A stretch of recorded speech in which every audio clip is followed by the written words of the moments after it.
Update India TV, हर खबर सच्चाई की ओर। राळेगाव तालुक्यात 4 वर्षांत केवळ एका वृद्ध कलावंताची निवड, चौकशीची मागणी। राळेगाव महाराष्ट्र शासनाच्या राजश्री छत्रपती शाहू महाराज वृद्ध साहित्यिक व कलावंत मानधन सन्मान योजनेअंतर्गत राळेगाव तालुक्यात गेल्या 4 वर्षांत 447 साहित्यिक व कलावंतांनी अर्ज करून कला सादर केली। मात्र या प्रक्रियेनंतर केवळ दिलीप दुधेवार यांची निवड झाल्याने निवड प्रक्रियेवर प्रश्नचिन्ह निर्माण झाले आहे। लाभार्थी निवडीत मोठी तफावत असल्याचा आरोप करत शिवसेना उद्धव बाळासाहेब ठाकरे पक्षाने निवड प्रक्रियेची सखोल चौकशी करण्याची मागणी जिल्हाधिकाऱ्यांकडे केली आहे।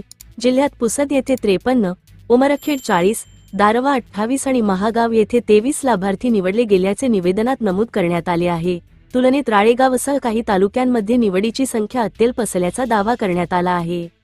निवड प्रक्रिया अधिक पारदर्शक व व्यापक करून पात्र साहित्यिक आणि कलावंतांना न्याय द्यावा, तसेच गैरप्रकार आढळल्यास दोषींवर कारवाई करावी, अशी मागणी करण्यात आली। यावेळी शिवसेना उबाठाचे तालुकाप्रमुख विजय पाटील यांच्यासह पदाधिकारी, ज्येष्ठ कलावंत व कार्यकर्ते उपस्थित होते। स्वप्नील गोटेकार, तालुका प्रतिनिधी राळेगाव।